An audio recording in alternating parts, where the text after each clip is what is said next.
தமிழினத்தின் சாபக்கேடு அச்சுடா நாடாளுமன்றத்தில் அமைச்சர் வெளியிட்டுள்ள කවලයාන තකවල. ඡන්ද ඉල්ලපු එක නම් මං කියන්නම්. ඕගොල්ලෝ එනකොට අපි නවේ රටේම විශ්වාස කරා ඔව් දෙවනි ප්‍රභාකරන් ආවා කියලා. දෙවනි ප්‍රභාකරන් ආවා කියලා ඒත් පච්චයට තමයි අපි ඡන්ද දුන්නේ. கோட்டபாய ராஜபக்ச தாக்கல் செய்த மனுவுக்கு நீதிமன்றம் பிறப்பித்துள்ள உத்தரவு. பத்தானி அரசாங்கத்தில் ஈழத்தமிழ் பெண்ணுக்கு கிடைத்த அங்கீகாரம். 9 மாவட்டங்களுக்கு வெப்பச்சுட்டன் எச்சரிக்கை. லண்டன் மருத்துவர் என நம்பி பெரும் தொகையை இழந்த பெண் தமிழர் பகுதியில் சம்பவம்.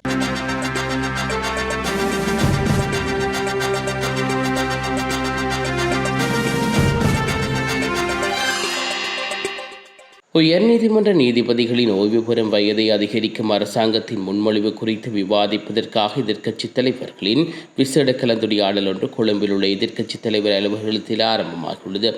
எதிர்க்கட்சித் தலைவர் சயித் பிரேமதாசவின் அழைப்பின் பேரில் நடைபெற்று வரும் இச்சந்திப்பில் முன்னாள் ஜனாதிபதி ரணில் விக்ரமசிங்க, சர்வஜன பலய தலைவர் திலித் ஜேவீர, ஸ்ரீலங்கா பொதுஜன பெரமுனவின் தேசிய அமைப்பாளர் நாமல் ராஜபக்ச மற்றும் முன்னாள் பிரதமர் தினேஷ் குணவர்த்தன உட்பட பல முக்கிய எதிர்க்கட்சி பிரதிநிதிகள் கலந்து கொண்டுள்ளமை குறிப்பிடத்தக்கது. நீதிபதிகளின் ஓய்வு பெறும் வயதை உயர்த்துவது தொடர்பில் அரசாங்கத்தின் முன்மொழிவு குறித்து விவாதிக்க எதிர்க்கட்சித் தலைவர் சயித் பிரேமதாசவின் அலுவலகத்தில் இன்று பிற்பகல் முக்கிய எதிர்க்கட்சி தலைவர்கள் கூடியுள்ளார்கள். நீதித்துறையின் சுதந்திரத்தில் ஏற்படக்கூடிய தாக்கத்தின் குறித்து கவலைகளால் எதிர்க்கட்சிகளின் விமர்சனத்துக்குள்ளாகியுள்ள இந்த முன்மொழிவு தொடர்பாக எதிர்க்கட்சிகளின் பொதுவான நிலைப்பாட்டை வகுப்பதற்காகவே சயித் பிரேமதாச இந்த கூட்டத்தை கூடினார். முன்னாள் ஜனாதிபதி ரணில் விக்ரமசிங்கவும் இக்கலந்துரையாடலில் பங்கேற்றவர்களில் ஒருவர் ஆவார். நீதிபதிகளின் ஓய்வு பெறும் வயதை உயர்த்துவதற்காக அரசாங்கத்தின் முன்மொழிவு அண்மை காலமாக ஒரு முக்கிய விவகாரமாக மாறியுள்ளது. நீதித்துறையை பாதிக்கும் எந்த ஒரு மாற்றத்தையும் மிகுந்த கவனத்துடனும் பரந்த அளவிலான ஆலோசனைகளுக்கு பெற்ற பிறகே அணுக வேண்டும் என்றும் எதிர்க்கட்சி வலியுறுத்தியுள்ளது. நீதிபதிகளின் ஓய்வு பெறும் வயதை நீடிப்பது குறித்து அரசாங்கத்தின் முன்மொழிவை விமர்சித்த முன்னாள் ஜனாதிபதி ரணில் விக்ரமசிங்க, மாலை நேரங்களில் நீதிபதிகளுக்கு கொத்துரொட்டு செய்வதை தவிர வேறு வேலை இல்லை என்று அவர் நம்புகிறாரா என நீதி அமைச்சரிடம் கேள்வி எழுப்பி விமர்சித்துள்ளார். மேலும் ஒரு அரசியலமைப்பு திருத்தம் தேவைப்பட்ட நலன் முரண்பாடு காரணமாக அந்த மாற்றத்தால் பயனடையக்கூடிய நீதிபதிகள் அது தொடர்பான வழக்குகளை விசாரிக்க முடியாது என்றும் அவர் வாதிட்டுள்ளமை குறிப்பிடத்தக்கது. කොහොමද මේක ඉදිරියට ගෙනියන්නේ? ඒත් අපි විපක්ෂ නායකතුමාට කිව්ව ආණ්ඩුවට උදව් කරන්න ඕන. ඉතින් කියන්නේ අපි ලෑස්ති උදව් කරන්න කියලා මේ යෝජනාව ගිහින් බාර දෙන්න කතා නායකතුමාට. ඊට පස්සේ කියන්නේ අපි ඒක කතා කරන්න කියලා අගමැතිතුමේ ජනාධිපතිතුමා කතා කරා. සංශෝධන වමනාන සංශෝධන කරා. ඊළඟට ගිහින් කිව්ව මේක ඉතින් මම බැලුවා මේ මට තියෙන කෙටි කාලය තුලදී මේක පදනම් කරලා අපි දේශපාලන ව්‍යාපාරයක් ගෙනුවා. நாடாளுமன்றத்தில் அவசியமற்ற கேவலமான மற்றும் வக்கிரமான முறையில் நடந்து கொள்ளும் உறுப்பினர்கள் 1-2 பேர் உள்ளதாக அமைச்சர் பிமல் ரத்நாயக்க தெரிவித்துள்ளார். அவர்கள் மனநோயாளி என்பதனால் பொறுமையுடன் இருக்கிறேன் எனவும் நாடாளுமன்றத்தில் அவர் உரையாற்றும் போது அமைச்சர் தெரிவித்துள்ளார். நாடாளுமன்ற உறுப்பினர் அர்ச்சுனா ராமநாதனின் ஒழுங்கு தொடர்பான பிரச்சினை ஒன்றை கேள்வி எழுப்ப முயற்சித்த போதே அவர் மேற்கண்டவாறு குறிப்பிட்டுள்ளார். அதற்கு பதிலளித்த அமைச்சர், அர்ச்சுனா தமிழ் எம்பி மக்களுக்கே அவமானம் சேர்க்கும் ஒரு நபர். எதிர்க்கட்சி தலைவர் பேசும்போது நடந்து கொள்ளும் விதத்தை அவதானித்தீர்களா? அவை மைக் மூலம் கேட்காமல் இருக்கலாம், காணொளிகளும் இல்லாமல் இருக்கலாம். ஆனால் இந்த நாடாளுமன்றத்தில் 4 சுவர்கள் தான் சாட்சியாக. அவர் நாடாளுமன்றத்தில் மட்டுமல்ல, வெளியே செல்லும் போதும் நடந்து கொள்வதும் இப்படித்தான். யாழ் மாவட்ட ஒருங்கிணைப்பு கூட்டத்தை இன்று நடத்த முடியாத அவல நிலை ஏற்பட்டுள்ளது. அவருக்கு அருகில் இருக்க முடியாது என நாடாளுமன்ற உறுப்பினர் குமார் பொன்னபலம் சபாநாயகருக்கு கடிதம் ஒன்றை அளித்துள்ளார். முன்னர் சபாநாயகர் கரு ஜெயசூர்யாவை இங்கிருந்து நாற்காலிகளிலும் தாக்கியுள்ளனர். ஆனாலும் இந்தளவு கேவலமான முறையில் யாரும் பேசியதில்லை என்று அமைச்சர் குறிப்பிட்டுள்ளார்.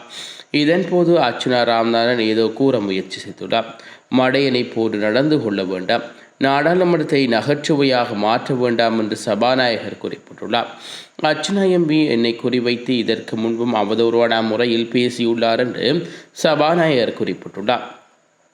இந்நிலையில் அங்கு பேசிய எதிர்க்கட்சி தலைவர் சயித் பிரேமதாச, உறுப்பினர் ஒருவருக்கு தகுதியற்ற வகையில் பேசுவது பொருத்தமானதல்ல என்று தெரிவித்துள்ளார். அத்துடன் மடையனை போன்று கதைக்க வேண்டாம் என கூறுவதை தவிர்க்கவும், நீங்கள் நிலையியல் கட்டளைகளை தெரிந்து கொண்டு வாருங்கள். விமல் ரத்நாயக்க குமார் பொன்னம்பலம் என்ற நாடாளுமன்ற உறுப்பினர் பற்றி கூறினார். அத்தகைய ஒரு நாடாளுமன்ற உறுப்பினர் இல்லை. இங்குள்ளவர் கஜேந்திரகுமார் பொன்னம்பலம் எம்பி.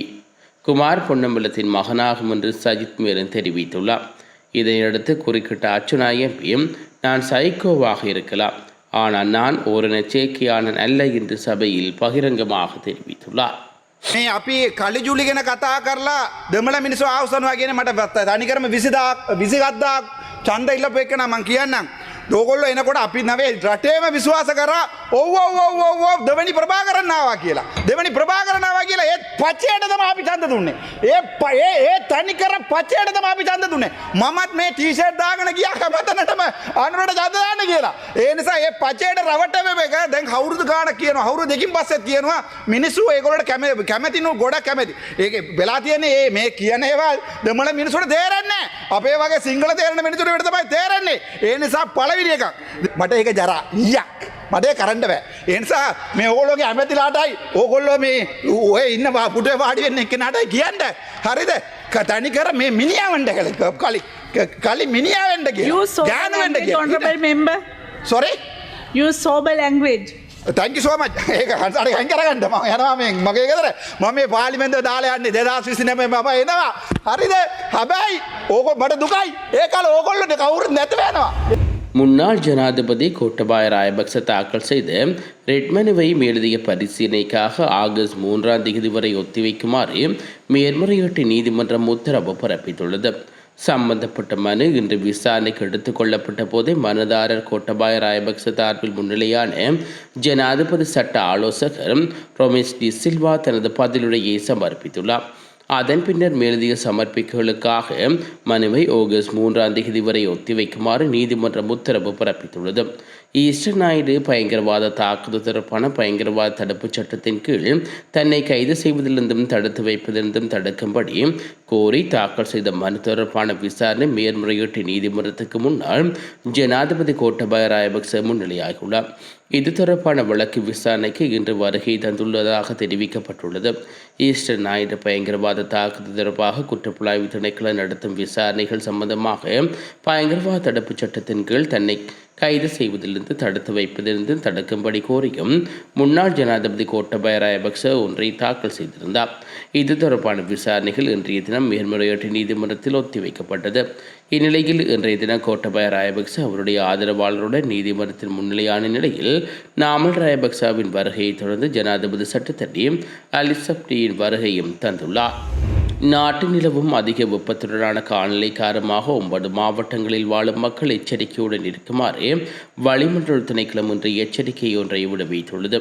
இதன்படி கிளிநொச்சி, வவுனியா, முல்லைத்தீவு, திருகோணமலை, அனுராதபுரம், பொலனறுவை, மட்டக்களப்பு, அம்பாறை மற்றும் மொனராகலை ஆகிய மாவட்டங்களில் வெப்பச்சுட்டன் எச்சரிக்கை மட்டம் வரை உயரக்கூடும் என்றும் எதிர்பார்க்கப்படுகிறது.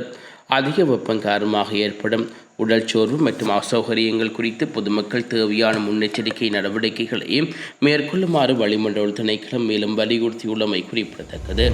நாட்டில் எலிக்காய்ச்சல் பரவும் அபாயம் அதிகரித்துள்ளதாக இலங்கை பொது சுகாதார பரிசோதக சங்கம் எச்சரிக்கை விடுவித்துள்ளது. இது தொடர்பில் பொதுமக்கள் மிகுந்த அவதானத்துடன் செயற்படுமாறு கேட்டுக் கொள்ளப்பட்டுள்ளார்கள். ஊடகவியல் சந்திப்பொன்றில் உரையாற்றிய அந்த சங்கத்தின் பொருளாளர் MAC பிரசாத் எலியின் சிறுநீரில் காணப்படும் பாக்டீரியாவினால் இந்நோய் பரவுவதாகவும் உறுதிப்படுத்தியுள்ளார். நாட்டில் பரவலாக காணப்படும் தொற்று நோய்களில் ஒன்றாக இதனால் அதிக உயிரிழப்புகள் ஏற்படும் அபாயம் உள்ளதாகவும் சுட்டிக்காட்டியுள்ளார். குறிப்பாக விவசாயிகள், சேறு சூழலை பணிபுரிவோர், வடிகான் சுத்திகரிப்பாளர்கள், பெருந்தோட்ட தொழிலாளர்கள் மற்றும் கைவிடப்பட்ட வயல்வெளிகள் அல்லது சதுப்பு நிலங்களில் விளையாடும் சிறுவர்கள் இந்நோயினால் பாதிக்கப்படக்கூடும் என்றும் தெரிவிக்கப்பட்டுள்ளது. எனவே தேங்கி நிற்கும் நீர், குளங்கள் மற்றும் நீர்த்தேக்கங்களில் குளிப்பவர்கள் எச்சரிக்கையுடன் இருக்குமாறும் அறிவுறுத்தப்பட்டுள்ளனர். அத்துடன் சேறு நிறைந்த சூழலில் பணியாற்றுபவர்கள் மருத்துவ ஆலோசனையில் பேரில் உரிய தடுப்பு மருந்துகளை பெற்றுக்கொள்ளுமாறு கேட்டுக்கொள்ளப்பட்டுள்ளார்கள். காய்ச்சல், தலைவலி, உடல்வலி மற்றும் கண்வலி போன்றவை இந்நோயில் முக்கிய அறிகுறிகளாக அடையாளம் காணப்பட்டுள்ளன. குறித்த அறிகுறிகள் செம்பட்டால் சுயமாக வைத்தியம் செய்வதை அல்லது சிகிச்சைகளை தாமதப்படுத்தியதை தவிர்த்து உடனடியாக மருத்துவ ஆலோசனைகளை பெற்றுக்கொள்ளுமாறு பொதுமக்கள் வலியுறுத்தப்படுகின்றமை குறிப்பிடத்தக்கது. திருகோணமலை கபரணை பிரதான வீதியில் கித்துலூத்து 147ஆம் கட்டை பகுதியில் இடம்பெற்ற கொடூர வீதி விபத்தில் ரேசிங் மோட்டார் சைக்கிள் ஒன்று தீப்பற்றி எரிந்து முற்றிலும் சாம்பலாகியுள்ளது.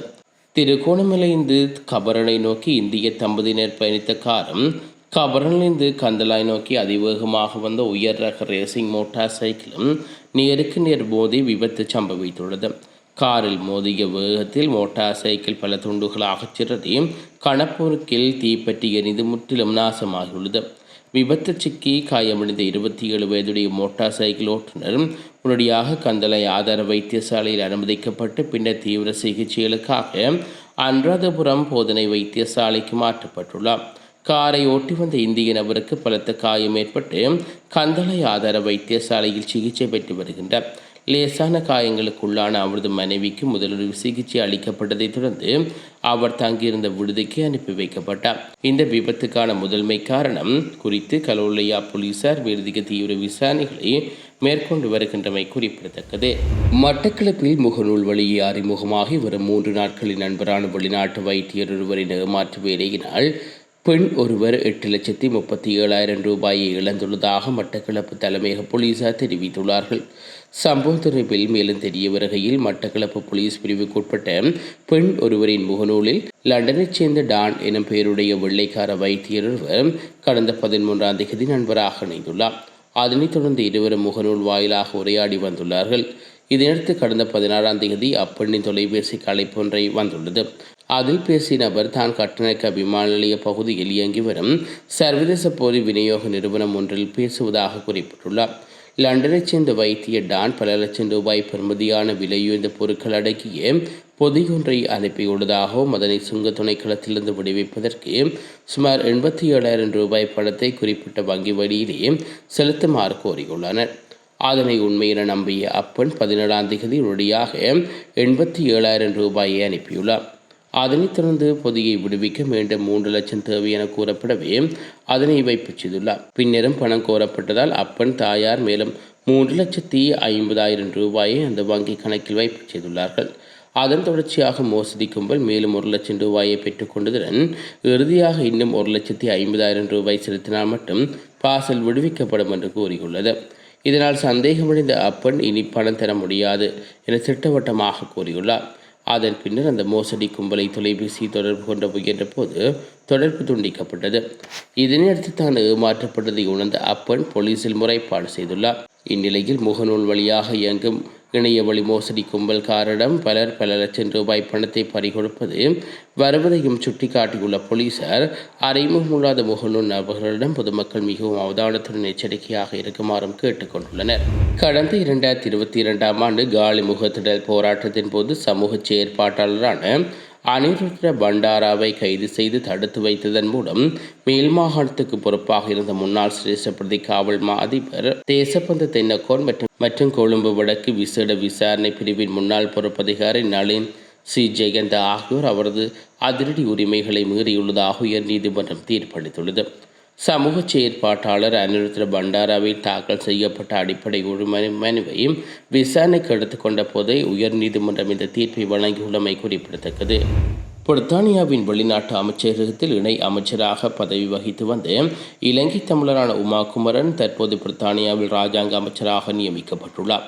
கடந்த சில வாரங்களில் பிரித்தானியாவில் ஏற்பட்ட அரசியல் மாற்றங்களை தொடர்ந்து புதிய பிரதமராக ஹென்றி பெர்கம் பதவியேற்றார்.